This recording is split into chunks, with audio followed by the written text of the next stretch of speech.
Praise the Lord everyone. मेरा नाम है बॉबी बत्रा। एक बार फिर इस चैनल पे आपका स्वागत है।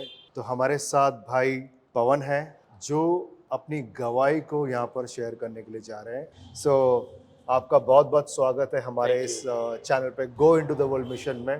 तो आपको इस चैनल पे आके कैसा लग रहा है पास्टर? बहुत अच्छा लग रहा है, बहुत एनर्जी फील हो रहा है मुझे। वाओ। और मैं बहुत एक्साइटेड हूँ। आज पहली बार मैं अपनी टेस्टमनी मैंने बहुत बार दिया, चर्चेस में बहुत बार दिया, मगर आज पहली बार मैं किसी चैनल पे आके कैमरा के सामने first time you coming? First time मैं पहली बार कैमरा फेस कर रहा हूँ। तो आप पहली बार आप इस कैमरा फेस कर रहे हो और God bless you. Let's hear it. So pastor आप बताइए कि ये जो अंधेरे से जो आप निकल कर उजाले में आए हो, वो जो जर्नी है वो आप प्लीज हमारे दर्शकों को प्लीज बताना। पहले मैं अपने बारे में थोड़ा बता देता हूँ। और मेरा नाम पवन पाल है। मैं यूपी का रहने वाला हूँ। मैं प्रतापगढ़ मेरा गांव है और मैं पैदा बॉम्बे में हुआ हूँ, उल्लासनगर में। और बहुत ही कठिन भरी मेरी ज़िंदगी रही है। अगर मैं अपने बचपन में आपको लेके जाता हूँ, मैं डायरेक्ट अपनी बचपन में आता हूँ। मैं जब 3.5 साल का था, मुझे अच्छे से याद है, मैं जब 3.5 साल का था तो मुझे पहली बार फीड्स आए, मिर्गी, जिसे हम मिर्गी बोलते हैं। फीड्स मिर्गी आई और मेरा भाई बैठा था, मेरी मम्मी बैठी थी और मैं बैठा था। और अचानक से मेरे बॉडी में कुछ हुआ और मुझे वो बीमारी फीड्स बोलते हैं ये भी मुझे नहीं पता था। मुझे पूरा बॉडी मेरी जकड़ गई और मैं बेहोश हो गया। और 1 घंटे के लिए, 2 घंटे के लिए नहीं, मैं 2 दिन तक बेहोश था। मेरे घर वाले मुझे हॉस्पिटल लेके गए, वहाँ पे एडमिट किया। मुझे होश नहीं आ रहा था। तो डॉक्टर्स ट्राई कर रहे थे, मुझे इंजेक्शन दे रहे थे, चेक कर रहे थे। 2 दिन बाद मुझे होश आया और डॉक्टर ने बताया कि इसके सर में गांठ है, उस गांठ की वजह से इससे मिर्गी आती है, फीड्स आती है। तो दवाई चालू हुई और मैं धीरे धीरे बड़ा होने लगा। 4 साल का हुआ, 5 साल का हुआ, 2 साल मुझे कुछ नहीं हुआ, 5 साल होते मुझे कुछ नहीं हुआ। फिर मुझे मिर्गी आई और फिर घर में एक उदासी वाला माहौल छा गया। फिर मुझे मिर्गी आई उसी तरह, मगर इस टाइम मैं बेहोश नहीं हुआ। वो आ रही थी और जा रही थी, आ रही थी, जा रही थी, और इसी तरह मैं बड़ा होने लगा। और ये फीड्स जो आ रही थी, अभी कोई सोच सकता है कि ये बीमारी है, मगर इस बीमारी के साथ और एक हरकत मेरे घर में हो रही थी। और एक हरकत ओके। मुझे फीड्स आती थी और मेरी मम्मी के ऊपर दुष्ट आत्मा आती थी। मैं फीड्स में इधर लेटा हूँ और उसके पहले मेरी मम्मी खेलती थी। तो हमने सोचा मैं बीमार हूँ तो मम्मी को ऐसा क्यों हो रहा है। और फिर मम्मी के ऊपर कोई आके बोलता था कि मैं तेरे घर का ये हूँ, तेरे घर का वो। तो हम लोग पूरा घर परेशान हो गया कि ये बीमारी है, दुष्ट आत्मा है। अब बीमारी थी तो हम दवा करवा रहे थे, मगर ये चीज़ हुई तो हम किसी ने बोला कि ये तुम्हारे दुष्ट आत्मा है, शैतान है, इसको बाबा के पास लेके जाओ। अच्छा। फिर मेरी मम्मी को बाबा के पास लेके गए, मैं बाबा के पास गया तो वहाँ से तंत्र विद्या चालू हो गई घर के। मतलब हमने ये सब करना चालू किया, वो हो गया। और जैसे हम उनके पास गए तकलीफ और बढ़ गई।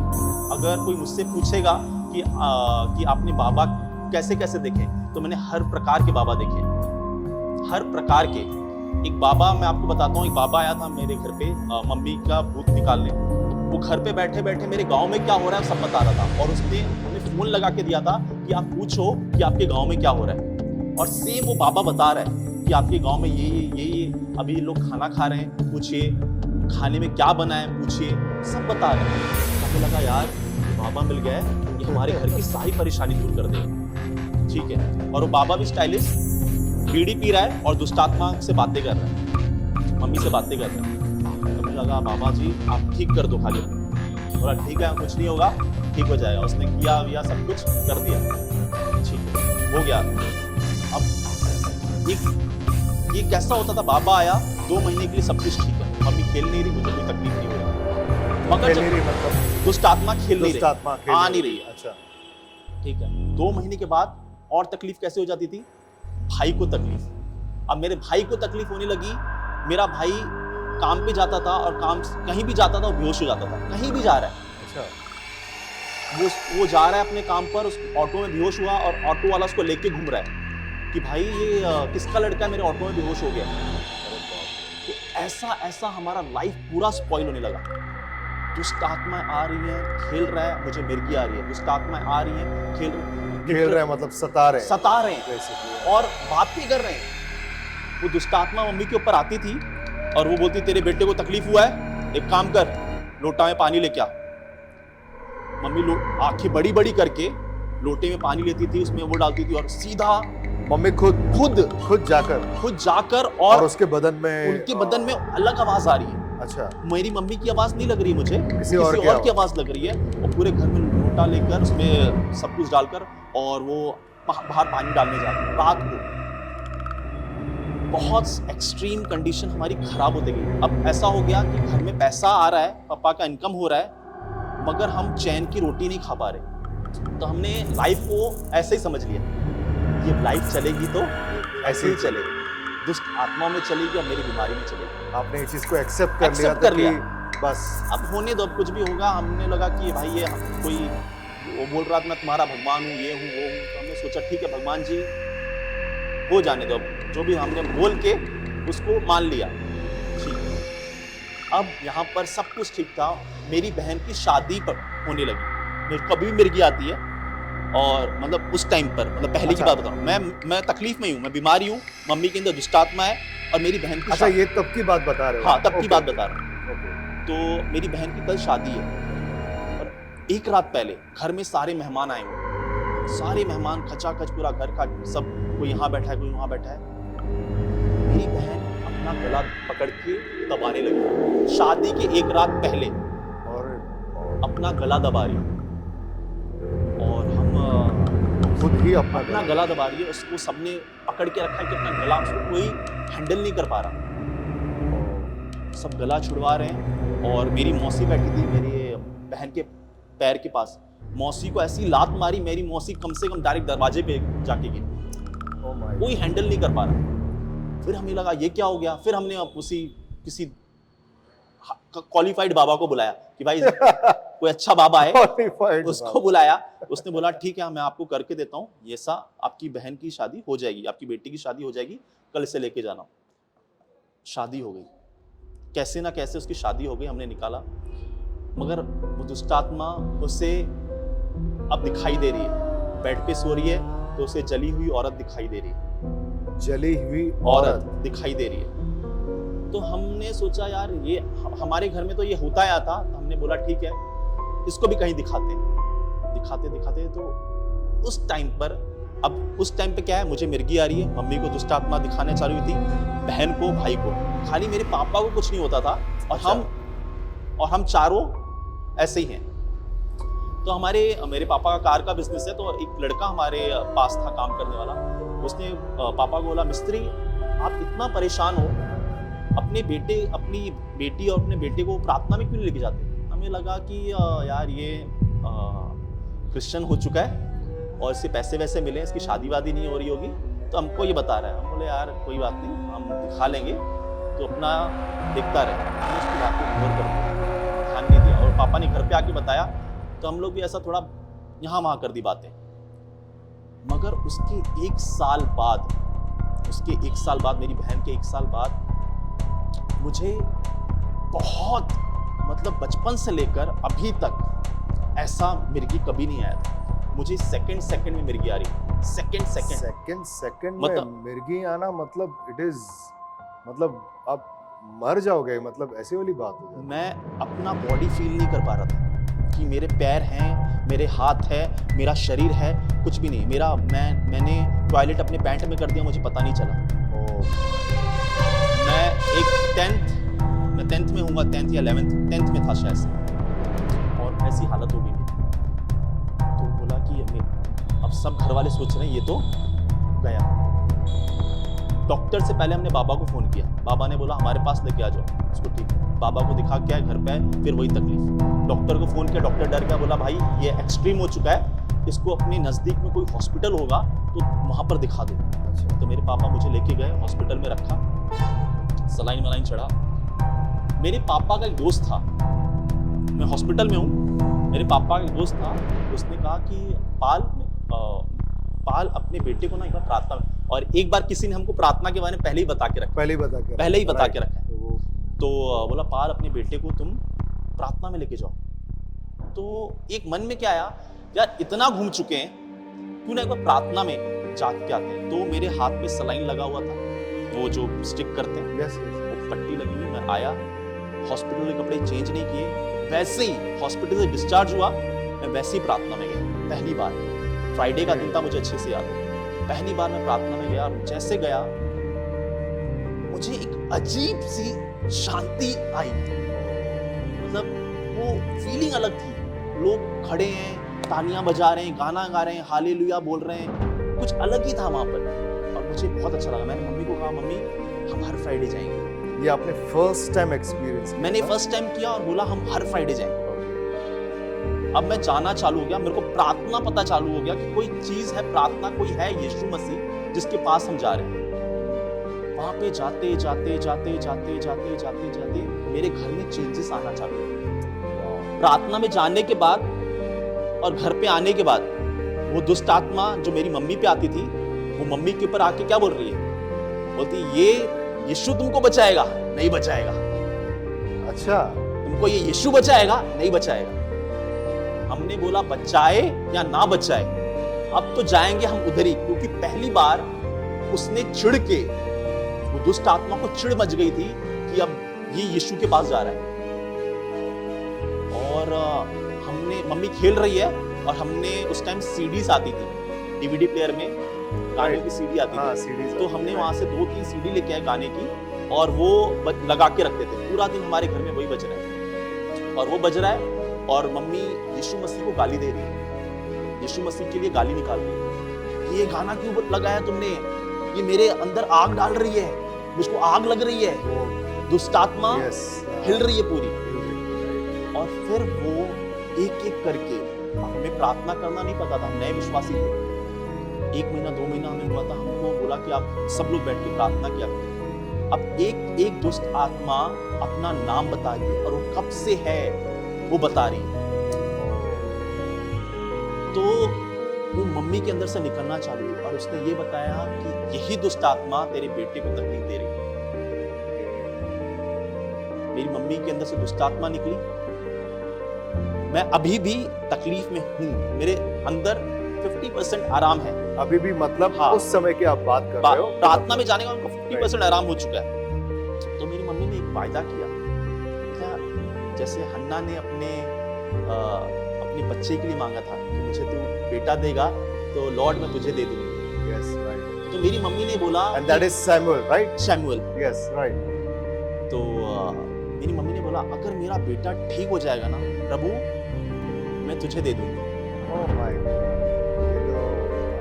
Okay. तो चलता रहा, अब मैं ठीक हो गया, और मैं स्ट्रांग हो गया, प्रभु मैं ठीक हो गया। प्रभु ने मुझे हीलिंग दे दी, मैं हील्ड हो गया, मेरी बहन हील्ड हो गई, मेरी मम्मी हील्ड हो गई, मैं हील्ड हो गया। क्या बात। और परमेश्वर का बहुत अद्भुत काम हुआ। तो मेरे डैड का बिजनेस था, मगर उस टाइम कैसा था, हम इतने परेशानी में थे, पापा कमाते थे और हमारा सारा दवाइयों पे बाबाओं में जाता था। यीशु में आ गए तो ये सब बच गया हमारा, और मेरे पापा का बिजनेस ग्रो हो गया। मेरे पापा का बिजनेस काफ़ी ग्रो हो गया, और एक हमारा अच्छा बिजनेस था वो ग्रो होना चालू हो गया, और परमेश्वर ने हमें ब्लेस करना चालू किया। तो पहले मैं जो कमरे में रहता था, एक कमरा था और एक किचन था, और उसमें 5 जन रहते थे। वहाँ से परमेश्वर ने मुझे एक बड़ा घर दिया, फिर और एक घर दिया, फिर दुकानें दी।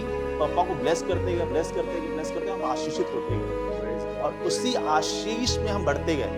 अब सब मैं ठीक हो चुका हूँ, सब ये हो चुका हूँ। अब मेरी मम्मी ने एक वायदा किया था परमेश्वर को, मेरी मम्मी भी भूल गई। मैं तो उस टाइम मेरे को पता नहीं था मम्मी ने वायदा किया, और मैंने सब कुछ ठीक हो गया, हील्ड हो गया, और मेरा ग्रेजुएशन हो गया। फिर मेरे मैं बचपन से मिलिट्री में जाना चाहता था। मैं अच्छा। इंडियन आर्मी ज्वाइन करना चाहता था। मेरे चाचा इंडियन आर्मी में थे, तो मैं भी जाना चाहता था।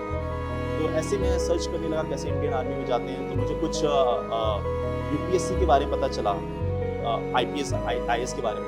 तो मैंने शिफ्ट किया, बोला मैं आर्मी में नहीं जाऊंगा, क्योंकि उसके लिए पहले ही आपको तैयारी करनी पड़ती है, रनिंग वगैरह ये सब करना पड़ता है। मतलब उसमें नहीं जाके मैं यूपीएससी का एग्जाम दूंगा। मैंने घर में बात किया, मैंने बोला मैं ऐसा ऐसा पढ़ाई करूंगा, मैं दिल्ली जाऊंगा, वहाँ पे मैं एग्जाम दूंगा। तो बोला ठीक है, कोई बात नहीं, अच्छा है। सब तैयार हो गए, रेडी, मैं दिल्ली चला गया और मैंने वहाँ पे काफ़ी एग्ज़ाम दिए। मेरे कुछ एग्ज़ाम निकले और कुछ एग्ज़ाम नहीं निकले, और ये 3 साल का पीरियड, 3-4 साल का पीरियड मेरा यूपीएससी में चला गया। अच्छा, मेरा यूपीएससी के एग्ज़ाम में चला गया और उसमें मैं क्लियर नहीं हो पाया। और उस टाइम मैं एग्ज़ाम दे ही रहा था और एक फ़ोन कॉल आता है मुझे रात के 11 बजे। एक फ़ोन कॉल आता है, एक बहन मुझे कॉल करती है, बोलती है आप पवन बात कर रहे हो? बोला हाँ, क्योंकि मेरा एक पेज था इंस्टाग्राम पर, मैंने अपना नंबर डाल के रखा था, किसी को प्रार्थना चाहिए रहेगी तो मुझे आप फोन कीजिए। तो उस बहन को नंबर मिला, मुझे कॉल किया और उसने बोला कि बहुत रो रही थी और उसने कहा मेरा भाई कोमा में है, आप उसके लिए प्रेयर करोगे क्या? मैंने बोला हाँ करूँगा। मेरे को लगा ठीक है, उसने बोला मैं कर दूंगा, मगर वो बहुत रो रही थी, इतना रो रही थी और मुझसे बार बार पूछ रही थी मेरा भाई आ जाएगा ना, मेरा भाई आ जाएगा ना। वो एक आशा के साथ उसने मुझे फोन किया, आपको फोन किया है और मैं बोला अगर मैं हाँ आ जाएगा, तो वो उसके बाद और पूछ रही है कब तक आ जाएगा। ओह अच्छा, और उसका रोना देख के मुझे मेरा पास्ट याद आ रहा था ओह माय कि गॉड, इसी चक्कर में मैं फंसा था, ऐसा ही रोना मेरा था। फिर उसने बोला कब तक आ जाएगा, और उसकी वो दर्द देख के मेरे आंखों से आंसू आ रहे हैं और उसका बहुत एक्सट्रीम रो रही थी वो। तो मैंने उसको ऐसा बोला कि तेरा भाई ना 27 तारीख से पहले आ जाएगा। You said that? मैंने बोल दिया, हाँ, मैंने बोल दिया, उसका रोना देख के मैंने बोल दिया तेरा भाई 27 तारीख से पहले आ जाएगा। बोला ठीक है भैया, मैं बिलीव करती हूँ। उसने रिसीव किया, उसने बिलीव किया। उसका मुझे 25 तारीख को कॉल आता है और बहुत रो रही है, इतना रो रही है, मुझे लगा कि मरबर तो नहीं गया, इतना रो रही थी। मैं बोला बेटा क्या हुआ बहन बताओ मुझे, जल्दी मुझे जानना है। बोलते हैं मेरा भाई आ गया। ओह प्रेज गॉड, उस दिन मैंने फैसला कर लिया। Praise God. मैंने मम्मी को बोला मम्मी आपने एक चीज बोली थी परमेश्वर के लिए कि मैं अपने बेटे को सेवा के लिए दूँ। मैंने दिल्ली छोड़ी, मैं आया और परमेश्वर ने मुझे इस्तेमाल करना चालू किया। तो ये इतने बड़े सफर में मैं एक अंधेरे में था, एक अंधेरा, कोई मुझे सहारा नहीं मिल रहा था। कौन बचाएगा मुझे? कौन बचाएगा? ये कौन बचाने सबसे वाला? बड़ा सवाल आपके मन में उस वक्त था। जब मैं इसमें आया, उसने मुझसे कहा मैं तेरा प्रिय दोस्त हूं, आज से मेरा दोस्त है। क्या बात, प्रेज गॉड, दोस्त बनाया, वो दोस्त मेरे साथ हमेशा रहे। आमेन आमेन आमेन आमेन। उसने मुझे चंगाई दी, मेरे परिवार में चंगाई दी। आज सेवक होने के नाते परमेश्वर मुझे इस्तेमाल कर रहा है। तो इस सारी से देता हूं। परमेश्वर को धन्यवाद हो। सीरियसली मैं बहुत ही खुश हूँ कि यहाँ पर आपने मेरे साथ, हमारे सबके साथ आपने आपकी ज़िंदगी को, जो वो मौत से निकल कर वहाँ से जब आप बाहर आए, तो बेसिकली जब पतरस चल रहा था पानी में, वो डूब गया था और प्रभु यीशु ने ऐसा हाथ पकड़कर उसको निकाला। तो वो सीन मुझे याद आ गया आप जब ये कह रहे थे। तो देखा कैसे परमेश्वर ने, प्रभु यीशु मसीह ने इनके जीवन में कितने बड़े काम को किया। यीशु मसीह कहते हैं I am the light of this world. So मेरे भाई बहनों, इस वक्त जो कोई भी इस वीडियो को देख रहा है, इस वीडियो को ज़्यादा से ज़्यादा शेयर कीजिए, उन लोगों तक पहुंचाइए जो पीड़ित में हैं, जो इस बंधनों में हैं। उनको बताइए कि आपके लिए रास्ता है। प्रभु यीशु मसीह जो है आपको उस अंधेरे से निकालने की ताकत रखता है। जैसे हमारे भाई को उसने निकाला, प्रभु यीशु मसीह ने हमारे भाई को उसमें से निकाला है। सो इस वीडियो को जितना हो सके आप शेयर कीजिए, लाइक कीजिए, सब्सक्राइब कीजिए। God bless you. मिलते हैं फिर।